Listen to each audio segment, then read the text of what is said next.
Efendim izin verirseniz önce baroyu tanımamız gerekiyor yasal yönü itibariyle. Baro bir meslek kuruluşudur ve bir kamu tüzel kişiliği niteliğindedir.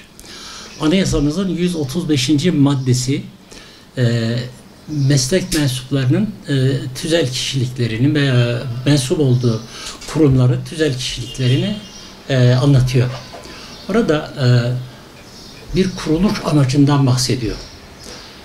Şöyle diyor Anayasamızın 135. maddesi, belli bir mesleğe mensup olanların müşterek ihtiyaçlarını karşılamak, mesleki faaliyetlerini kolaylaştırmak, mesleğin genel menfaatlere uygun olarak gelişmesini sağlamak, meslek mensuplarının birbirleriyle ve halk ile olan ilişkilerinde dürüstlüğü ve güveni hakim kılmak üzere meslek disiplini ve ahlakını korumak maksadıyla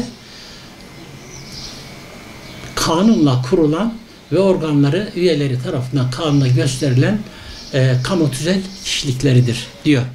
Burada bu meslek kuruluşunun yani baronun kuruluş amacını Anayasamızın 135. maddesi açık ve net olarak ifade ediyor. Bu sayılan 8 konunun içerisinde siyasal bir gönderme dikkat ederseniz yok. Şimdi 3. fıkrasında diyor ki bu meslek kuruluşları kuruluş amaçları dışında faaliyet gösteremezler diyor. 5. fıkrasında bu meslek kuruluşları üzerinde devletin idari ve mali denetimine ilişkin kurallar vardır ve bunlar kanunla düzenlenir diyor. 6. fıkrasında amaçları dışında faaliyet gösteren meslek kuruluşlarının sorumlu organlarının görevlerine nasıl son verilebileceği anlatılıyor. Ve 7. fıkrasında ancak milli güvenliğin, kamu düzeninin, suç işlenmesini veya suçun devamını önlemenin yahut yakalamanın gerektirdiği hallerde acilen müdahalelerin yapılabileceğinden bahsediyor. Yani Anayasamızın 135. maddesi barolarla alakalı değerlendirmeleri yapıyor. Şimdi izin verirseniz avukatlık kanununa da bakalım. Biraz evvel anayasadan bahsettik. Avukatlık kanunun 76. maddesi de bunu açarak diyor ki meslek düzenini, ahlakını, saygınlığını, hukukun üstünlüğünü, insan haklarını savunmak, korumak, avukatların ortak ihtiyaçlarını karşılamak üzere bu görevi üstlenirler diyor barolar. Şimdi genel olarak baktığımızda baroların görevleri meslekidir, hukukidir, insan haklarına dayalıdır ama siyasi değildir. Siyaset üstü bir görev verilmiştir kendilerine ve ülke genelinde hukukun güvenliğini sağlamak, halkın ihtiyaçlarını, hukuki ihtiyaçlarını gidermek üzere bir meslek örgütü oluşturulmuştur.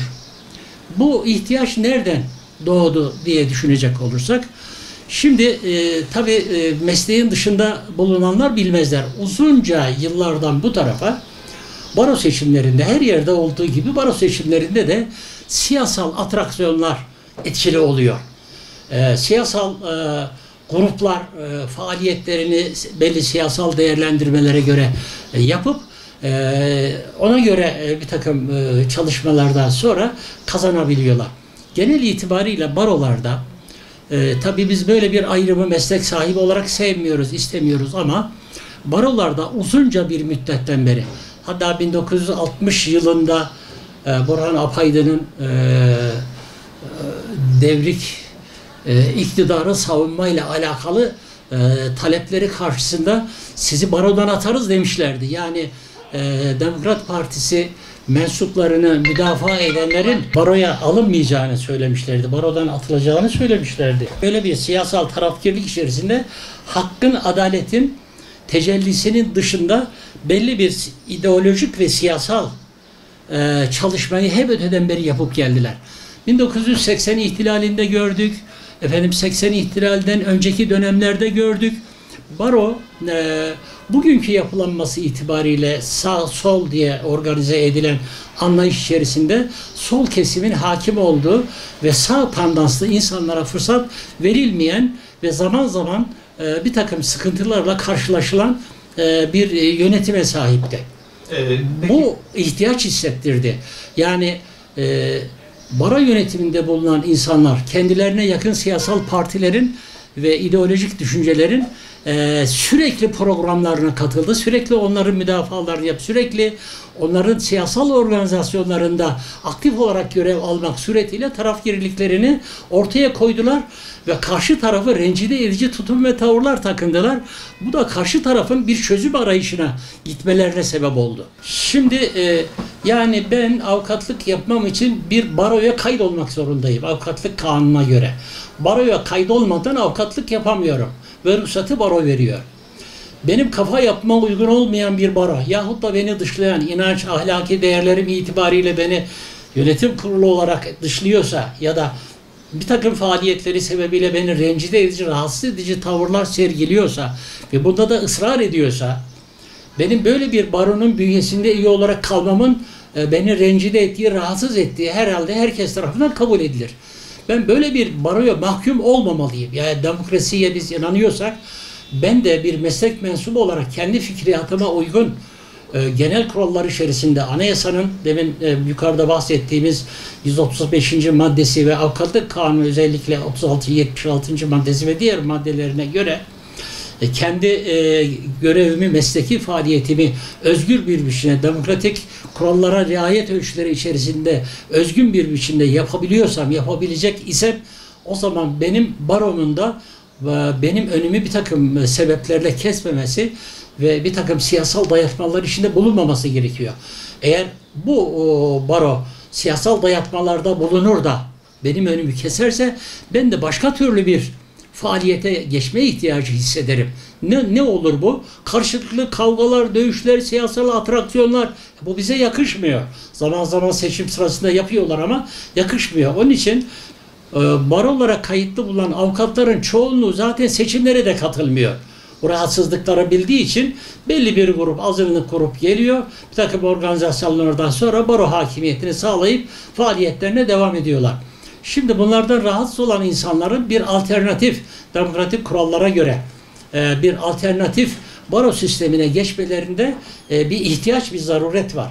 Kaldı ki Batı ülkelerinde mesela Almanya'da, Fransa'da, İngiltere'de ve hatta Amerika'da bir yerde birden fazla baro, alt baro, çeşitli barolar kurmakta mümkün, uygulamalarını da yapıyorlar. Doğal hukuku gelişmeler, sosyal olayların gelişiminin gerektirdiği bir usul de birden fazla baronun bir yerde bulunmasının mümkün olması. Yani bunda herhangi bir sakınca yok. Eğer birden fazla baro siyasal karmaşalara sebep olabilecekse zaten mevcut barolar bugünkü haliyle siyasal karmaşaların odağı olmuş haldeler. Mesela Diyanet İşleri Başkanlığı bir hutbe verdi, bir hutbe okudu. Ben dinlemedim ama sonradan videolardan izledim. Hemen Ankara Barosu, arkasından İstanbul ve İzmir baroları Diyanet İşleri Başkanlığı'nın yasal misyonu içerisinde ifa ettiği görevine müdahale olarak bizim inanç ve ahlaki değerlerimizle alakalı ciddi, bütün Müslümanları rahatsız edici bir takım beyanlarda bulundu. Ve üstelik baro adına bulundular bunlar. Bunlar rahatsız edici şeyler ve ister istemez bunları kabullenmeyen insanların, kişilerin, meslek mensupları ya da siyasal iktidarların bu konuyla alakalı bir çözüm getirme ihtiyacını kendiliğinden doğurmuş oluyor. Yasal bir süreçtir bu. Evet. Yalnız iddia edilen şu, yani bunlar falan partinin falan görüşün baroları olacaklardır falan diye. Zaten mevcut barolar falan görüşlerin barolarıdır. Bu barolar eğer başlangıçta yaptıkları bu davranışlarla, bu söylemleriyle, bu davranışlarıyla bu yola girmemiş olsalardı bu iddialarda belki haklı olabilirlerdi. Kaldı ki bu iddialara ne kadar gerçekçi olacak o da henüz bilinmiyor. Ama şu bir vaka, en az 2000 kişi aynı görüşte, aynı siyasal arzuda, düşüncede bulunan insanlar varsa, bunlar da bir baro kurabiliyorlarsa varsınlar, kursunlar. Ama bunlar kanunların müsaade ettiği ölçülerde suistimal etmeksizin zaten yapacakları işlemleri yasal boyutlarda yapacaklar. Ben şimdi komisyonda geçen taslağı inceledim, bakıyorum, dinliyorum televizyonlardan. Bunlar gayet yasal, gayet mantıklı, hukuki ve en ufak bir siyasal endişe taşımayan kurallardan oluşan şeyler. Biz bunu böyle görüyoruz.